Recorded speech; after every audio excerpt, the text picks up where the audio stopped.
is. So the next one, this was sort of a surprise for me personally. We're talking about The Art of Self-Defense next. What do you mean surprise? We saw a trailer for this 18 times. That's true.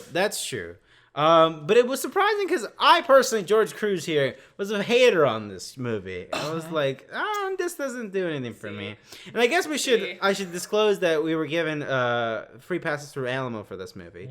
And yeah, I saw the trailer and I was like, I get where you're going from, but it wasn't really clicking with me.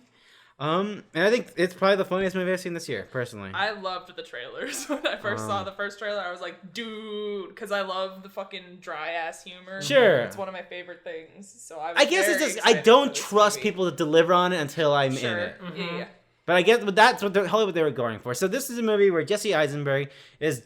I guess this is the Jesse Eisenberg role of the role he was born to play. Like, what if Jesse Eisenberg lived the life of a guy that you think Jesse Eisenberg would? He's just... What if we followed Jesse Eisenberg with a camera around for 2 weeks to see what happened? Yeah, he's weak. He is scared of other people, especially men. Doesn't like talking to people. And he wants to defend himself after he got attacked. Yes. He went to go find dog food for his dachshund. Little puppy. Yeah, great dog. Great dog. You. But he was attacked, and now he's afraid. He's even more afraid to go outside. Yes. Yeah. So he ends up taking a karate class. Yes. And his teacher is a little off, but he respects him. But he respects Jesse Eisenberg, and Jesse Eisenberg finally feels like he's found he's finally gaining confidence. Yes. And it's interesting to see where they take his character now that he has this newfound confidence, and that's what I like about it especially. But yeah, I really enjoyed this. I love the dry humor. Karrie, you mentioned this when we were driving back home, but there's a certain belt-related joke that it's like the funniest joke of all time. George, you know what I'm talking about, right? It is, yeah. It's so funny. It's so good. It's so... I can't even describe it. Because it's so good. It's like he had this joke and he worked backwards to make the joke. And then he ended the movie on "See you later, alligator." Yeah. Like, what are you trying to be, Crawl? Right, because it's sort of diminutive of the art of karate to make that joke. Because you're a black belt, but also it's like, guys, it's just a belt. It's just a belt.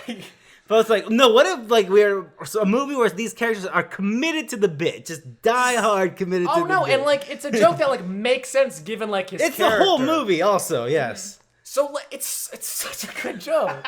And I hate that I can't describe it because I want everyone to see this movie because it's so freaking good. It's a very good movie. But yeah, I loved it a lot. It's definitely one of my top 5 of the year, I would say. It also kind of goes where you think it goes from the trailer, Oh, yeah. See the underbelly. It's also a lot to do with these sort of these sort of machismo that comes with martial arts, any combat sport, really. This character is that to the maximum. It's you gotta listen to blah blah because it's manly, whatever the hell. We have Imogen Poots, who I can never pronounce her name right, and I'm not sure if I pronounced it. It's Imogen Poots. That's how I would say. Right, it anyway. She's the one female in the group of the Karate Taker. She teaches the kids. She's the brown belt. She's the brown belt, yeah, who should be the black belt, but she isn't. She won't be because she's a woman. She's a woman, and she'll never be a man. Yeah. I realize the only thing stopping her from being a man is the fact that she's a woman.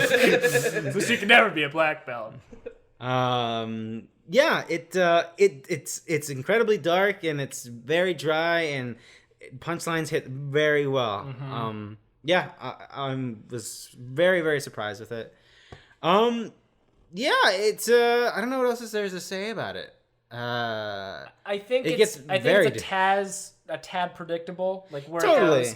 But the payoff is really good, especially the ending sequence, which is so I feel obvious, but it happens and you're like, that's amazing.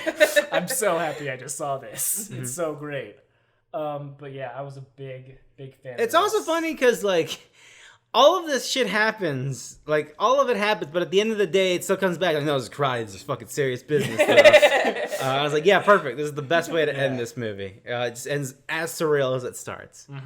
But yeah, that's The Art of Self-Defense. Highly recommend that one. Yes. Big surprise for me.